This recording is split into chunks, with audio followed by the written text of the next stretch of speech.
गीता के प्रथम अध्याय के बाद आज मैं आपको श्री भगवद गीता के दूसरे अध्याय का महात्म बताने जा रहा हूँ। श्री भगवान कहते हैं, लक्ष्मी, प्रथम अध्याय के महात्म का उत्तम उपाख्यान मैंने तुम्हें सुना दिया। अब अन्य अध्यायों के महात्म श्रवण करो। दक्षिण दिशा में वेदवेत्ता ब्राह्मणों के पुरंदरपुर नामक नगर में श्रीमान देव शर्मा नामक एक विद्वान ब्राह्मण रहते थे। वे अतिथियों के पूजक, स्वाध्यायशील, वेद शास्त्रों के विशेषज्ञ, यज्ञों का अनुष्ठान करने वाले और तपस्वियों के सदा ही प्रिय थे।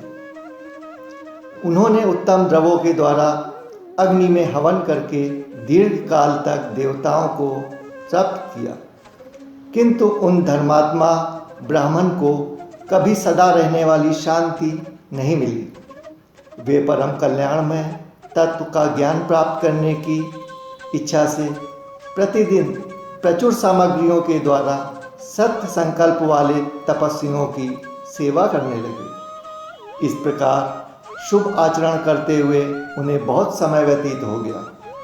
तदंतर एक दिन पृथ्वी पर उनके समक्ष एक त्यागी महात्मा प्रकट हुए।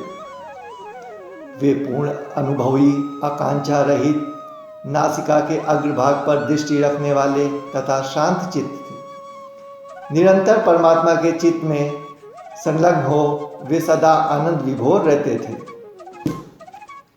निरंतर परमात्मा के चिंतन में संलग्न हो वे सदा भगवान हरि का ध्यान करते थे। देव शर्मा ने उन नित्य संतुष्ट तपस्वी को शुद्ध भाव से प्रणाम किया और पूछा, महात्मन, मुझे शांतिमय स्थिति कैसे प्राप्त होगी?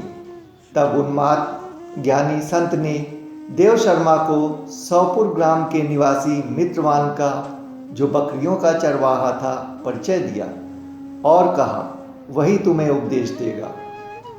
यह सुनकर देव शर्मा ने महात्मा के चरणों की वंदना की और समृद्धिशाली सौपुर ग्राम में पहुंचकर उसके उत्तर भाग में एक विशाल वन देखा। उसी वन में नदी के किनारे एक शिला पर मित्रवान बैठा हुआ था। उसके नेत्र आनंदा तिरेक से निश्चिल हो रहे थे। वह अपलक दृष्टि से देख रहा था। वह स्थान आपस का स्वाभाविक वैर छोड़कर एकत्रित हुए परस्पर विरोधी जंतुओं से घिरा हुआ था। वहाँ उद्यान में मंद मंद वायु चल रही थी। मृगों के झुंड शांत भाव से बैठे थे और मित्रवान दया से भरी हुई आनंदमयी मनोहारी दृष्टि से पृथ्वी पर मानो अमृत छिड़क रहा था। इस रूप में उसे देखकर देव शर्मा का मन प्रसन्न हो गया। वे उत्सुक होकर बड़ी विनय के साथ मित्रवान के पास गए। मित्रवान ने भी अपने मस्तक को किंचित नवाकर देव शर्मा का सत्कार किया। तदंतर विद्वान देव शर्मा अनन्य चित्त से मित्रवान के समीप गए और उसके ध्यान का समय समाप्त हो जाने पर उन्होंने अपने मन की बातें पूछी। महाभाग, मैं आत्मा का ज्ञान प्राप्त करना चाहता हूँ। मेरे इस मनोरथ की पूर्ति के लिए मुझे किसी ऐसे उपाय का उपदेश दीजिए जिसके द्वारा सिद्धि प्राप्त हो चुकी हो। देव शर्मा की बात सुनकर मित्रवान ने एक क्षण तक कुछ विचार किया। तत्पश्चात कहा, विद्वान, एक समय की बात है, मैं वन के भीतर बकरियों की रक्षा कर रहा था। इतने में ही एक भयंकर व्याघ्र पर मेरी दृष्टि पड़ी, जो मानो सबको ग्रस्त कर लेना चाहता था। मैं मृत्यु से डरता था, इसलिए व्याघ्र को आते देख बकरियों के झुंड को आगे करके वहां से भाग गया। किंतु एक बकरी तुरंत ही सारा भय छोड़कर नदी के किनारे उस बाग के पास बेरोक टोक चली गई। फिर तो व्याघ्र भी देश छोड़कर चुपचाप खड़ा हो गया। उसे इस अवस्था में देखकर बकरी बोली, व्याघ्र, तुम्हें तो अभीष्ट भोजन प्राप्त हुआ है। मेरे शरीर से मांस निकालकर प्रेम पूर्वक खाओ। तुम इतनी देर से खड़े क्यों हो? तुम्हारे मन में मुझे खाने का विचार क्यों नहीं आ रहा है? व्याघ्र बोला, बकरी, इस स्थान पर आते ही मेरे मन से द्वेष का भाव निकल गया भूख प्यास मिट गई, इसलिए पास आने पर भी मैं अब तुझे खाना नहीं चाहता हूँ। व्याप के यूं कहने पर बकरी बोली, ना जाने मैं कैसे इतनी निर्भर हो गई हूँ कि आपके सम्मुख आ गई। इसका क्या कारण हो सकता है? यदि तुम जानते हो तो बताओ। यह सुनकर व्याघ्र ने कहा, मैं भी नहीं जानता। चलो सामने खड़े हुए इन महापुरुष से पूछें। ऐसा निश्चय करके वे दोनों वहां से चल दिए। उन दोनों के स्वभाव में यह विचित्र परिवर्तन देखकर मैं बहुत विस्मय में पड़ गया। इतने में ही उन्होंने मुझसे ही आके प्रश्न किया।